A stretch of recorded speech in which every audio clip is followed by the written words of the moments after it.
આજે કુતિયાણા તાલુકાના છત્રાવા ગામ મુકામે આજે પવિત્ર ભૂમિ એવી વચરાજ મંદિર ખાતે આપણે સૌ અહીંયા ભેગા થયા છે.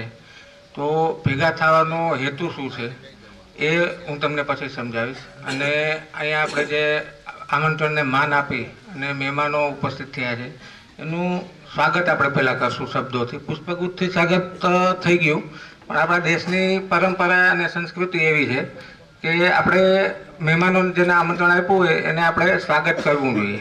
તો સ્વાગત છે એ પુષ્પગુચ્છથી કર્યા પછી શબ્દોથી શું કામ? તો કે શબ્દોથી એટલા માટે કે એક ઉમળકાભર્યો આવકાર કહેવાય એને. એટલા માટે આપણે અહીંયા આપણા આમંત્રિત મહેમાનો છે એમનો શબ્દોથી સ્વાગત કરશું.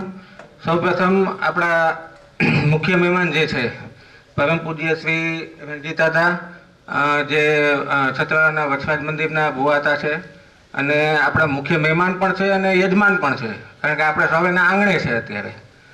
ત્યારબાદ કુતિયાણા તાલુકાના પ્રથમ નાગરિક કે જે આપણા તાલુકા પંચાયતના પ્રમુખ છે એવા શ્રી ભરતભાઈ પરમાર છે.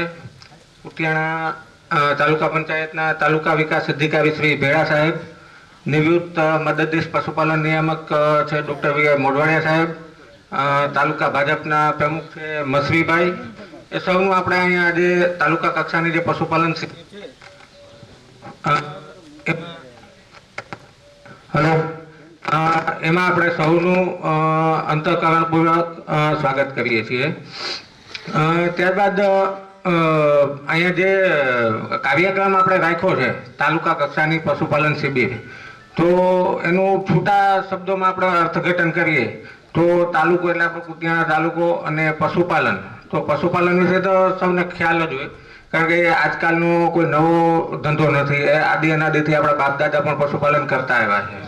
તમને પ્રશ્ન એમ થાય કે ભાઈ પશુપાલન વિશે તો અમે બધું જાણતા હોઈએ છીએ, કારણ કે વર્ષોથી અમે ઢોર રાખીએ છીએ, અમારા બાપ દાદા ઘણી પેઢીઓથી રાખતા આવીએ છીએ. તો એના વિશે માર્ગદર્શનની શું છે?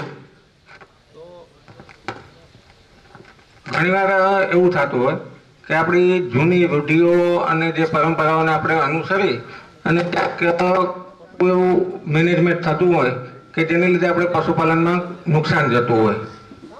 પશુપાલનને ગણીએ ને તો એક સ્વીકારીએ છીએ આપણે.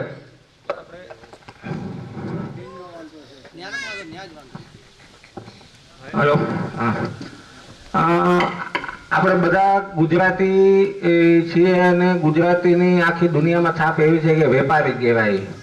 તો વેપારનો નિયમ પેલો એ છે કે નફો થાય કે ના થાય પણ ખોટ તો ના જ જવી જોઈએ, બરાબર?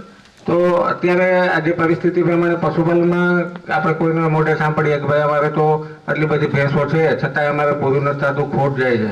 તો એમાં ક્યાંક ને ક્યાંક આપણી કોઈ ચૂક રહી જતી હોય, બરાબર, અથવા તો આપણે ક્યાંક ભૂલ કરતા હોય, તો એના માટે આ શિબિરનું આયોજન કરેલું છે. શિબિરમાં એવું નથી કે ભાઈ માર્ગદર્શન આપવું એટલે અમારી જે માન્યતાઓ કે જે નિયમો છે એ તમારા ઉપર થોપવી દેવા, બરાબર? કારણ કે તમે લોકો વર્ષોથી પશુપાલન કરતા હોય છે, તો આ એક વિચાર મંચ આપણે આનો વિચાર મંચ ગણશું કે જેમાં આપણે વિચારોને આપલે કરી શકીએ. જે વૈજ્ઞાનિક ઢબે પશુપાલનમાં જે ક્રાંતિ લાવવાની અને વિજ્ઞાન જે મહેનત કરે છે એની સાથે આપના જે જૂના વર્ષોના અનુભવો એને આપણે સાથે મેળવી અને એમાંથી ઉત્કૃષ્ટ પરિણામ કઈ રીતના મેળવી એનું આયોજન આ શિબિરમાં કરેલું છે. હવે સમયની બાધને લીધે વધારે સમય ના લેતા કાર્યક્રમની દોરી આગળ ઓળેદરા સાહેબને હું સોંપીશ કે જેથી કાર્યક્રમ આગળ ધપાવી શકાય. આભાર.